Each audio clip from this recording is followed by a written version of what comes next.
the whole cycle of the werewolf silver bullet that I could sort of summarize now. They call it like a novelette, I think, when I looked up. Yeah, 'Cause it's very really short.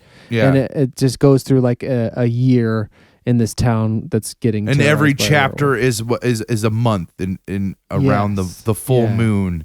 And that's the like cycle of the werewolf. It's Yeah. a year of this small town being kind of traumatized by these killings.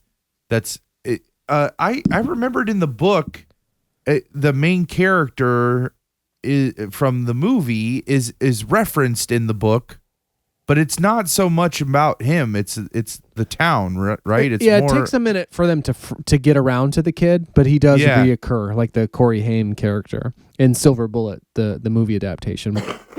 they do a nice job of like, because the novelette, as they call it, it's illustrated by Bernie Wrightson. Who? Do you have the edition that also has the screenplay alongside? No, fuck! I need that. Oh There's no, there's I a, didn't know that a existed. paperback version of that it's titled Silver Bullet. I must and- have that. And it has a new forward by Stephen King in it, I guess. It's new. Okay. It's not new. There is something new. As well. It was new at the time for that. But it's only But like it had- the one I have is only like 130 pages. So like it's super short. It's like a kid's So book. they have a version like that, but then alongside the book, they have the script broken up for the movie. That's because Stephen King wrote the script for the movie. Yeah. So they have the script pages interjected then with the act, so you can compare them. Oh man. I think. I'm so into that. I will. Yeah, I will I'll see seek if I that can out. find a. Let me talk on Silver Bullet a little bit, and let me Oh see sure. what I can find. So I as a kid I loved werewolves, like from the Lon Chaney werewolf movies that I saw on like WOIO Frank and Drac, midnight matinee type stuff.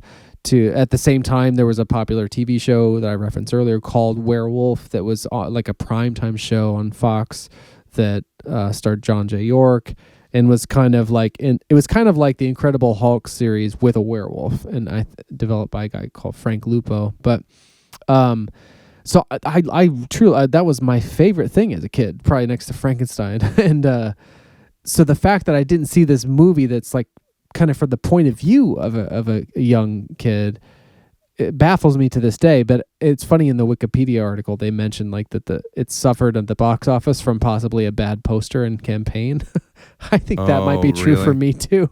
That I didn't see it because it just didn't look appealing, or maybe it was maybe rated R and I couldn't. Also, for me as a kid at that age, I knew Gary Busey as Buddy Holly, and so to see him as this kind of like who in that movie, like he is like rail thin to look like Buddy Holly, but in this Silver Bullet he actually plays this uncle character who is like probably an alcoholic and he's Busey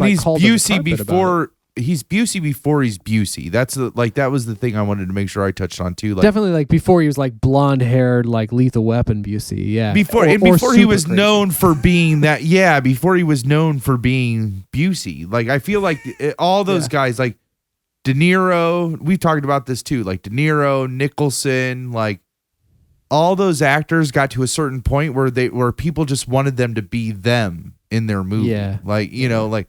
I feel like Jack Nicholson only that is who he is in real life. Burt Reynolds was another person. Like I just imagine Burt Reynolds. That's just how he was in real life, like, and they somehow found a niche that they could get paid to be themselves and as their characters.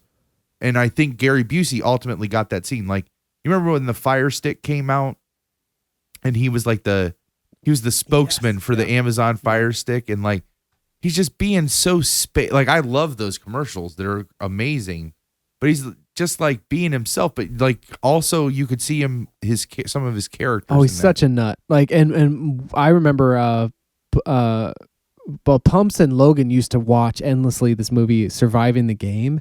Yeah. In which Busey has this improvised scene about his childhood and Prince Henry Stout that I won't get into here, but like, yeah, he became this whole other thing. And there was a TV show short-lived too called I'm With Busey, I think.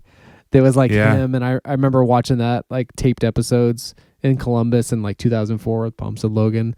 I remember Busey at some point cuts himself, and he like he like kind of wipes his hand on the blood and then wipes it to his tongue. He's like, drinking your own blood is a paradigm of recycling. Anyway, he's a nut, and like you start to see that. Actually, I mean, honestly, even going back to Buddy Holly story, which he was nominated for an Oscar for, you can see you can see him kind of bursting out of that. And what it is though, too, that I would just say is like he's a force of nature. Like, and there's no false note. Like it's 100% truth, 100% like crazy. Awesome. He's like, he's maybe more crazy than Nicolas Cage, more crazy and intense than Nicolas Cage, or definitely gives him a run. I totally will buy that. Totally buy that. Like,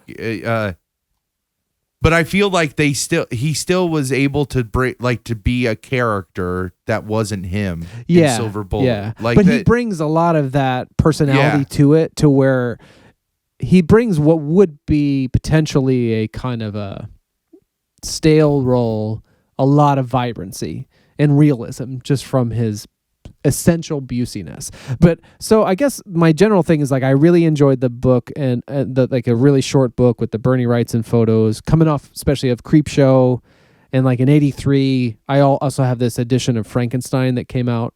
And Frankenstein, of course, is my favorite book. And there was a version published by Marvel with an introduction by Stephen King that features illustrations by Bernie Wrightson. So Bernie Wrightson is like and Bernie Wrightson ultimately did the illustrated like deluxe edition of The Stand, and so I really like that partnership, and I think it was a big part of this project. It was almost like it was before things like Twilight were for teens. You know, this book seemed aimed at teenagers or kids, kind of. Yeah, like it wasn't a big, doorstopper novel. Like it was very short, not even a novella. They call it on the VHS art a novelette. Novelette. Anyway, but short stories, I fucking loved it. Like I wish I had seen it as a kid, because I would have loved it as a kid. I loved it as an adult. Everett McGill is in it, who's from Twin Peaks as well, but also was in that werewolf TV show I mentioned. He plays the priest who turns out to be the werewolf. Corey Haim's so great as the kid. Yep. He's got the silver bullet wheelchair. Oh, it's just a goddamn delight. Like sister narration, like cause she narrates the movie, like she's because didn't the book have some kind of like diary element to it? Like it kind of felt like it was being told. I mean, certainly from that monthly thing, and it would be from a different person's point of view. It seemed each time. Oh, okay. Like it would sort of switch, and you could put together the tapestry of the town through the different points of view. Like the one was like the lady who had this kind of sexual fantasy, but ultimately she was killed by the werewolf, like sort of. Oh, yeah. Anyway, but